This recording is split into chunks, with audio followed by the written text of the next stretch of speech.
ang mag-asawang OFW sa Abu Dhabi para agad na maoperahan ang kanilang sanggol na may biliary atresia. Isang samahang Pinoy ang nagpa-concert para makalikom ng pera mula UAE. May balitang global si Rowie de la Cruz.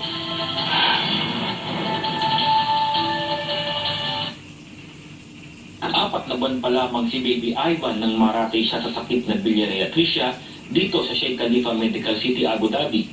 Ang biliary atresia ay hindi pangkaraniwang uri ng sakit sa atay kung saan kadalasang ipinanganganak ng sanggol na walang gallbladder at bile ducts. Nagkakahalaga ng mula 80,000 hanggang 100,000 US dollars o mahigit kumulang 4 na milyong piso ang tinatayang gagastusin sa operasyon na maaaring gawin sa Pilipinas, Singapore o Taiwan. Sa datos ng Children's Hospital of Pittsburgh, sinasabing isa sa bawat 10,000 bagong silang na sanggol ang tinatamaan ng sakit na ito. Para makalikom ng pondo, nagmagandang loob ang organisasyon ng mga Pilipinong mga awit at mananayaw sa Abu Dhabi o OFMAD at nagsagawa ng I Save Baby Ivan's Life concert. Nagpapasalamat po ako na nag-impart po ako ng charity concert na ito upang makipaggamot si Baby Ivan.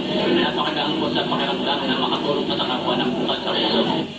Nakalikom ng 13,180 dirhamos o humigit kumulang 145,000 pesos ang grupong OFMAD sa charity concert na ito.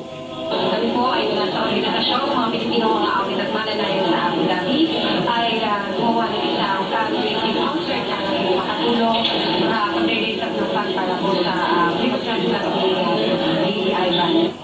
Abot-abot ang pasasalamat ng mag-asawang Rodney at Fatima sa Filipino community na walang sawang tumutulong sa kanilang anak. Nagpapasalamat po ako sa bumuo ng event na to. Hindi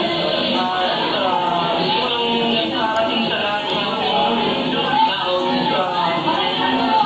Hindi support na lang po sa pagdating ng operation ni Baby Ivan. Yun na po.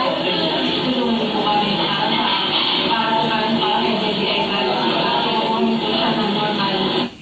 Sa mga gusto pong tumulong, tumawag or mag-text kay Fatima Devi Reverente sa numerong 971-555-042-584 para sa iba pang detalye. Rowie de la Cruz, ABS-CBN News, Abu Dhabi, UAE. Dalawang kabataan Pinoy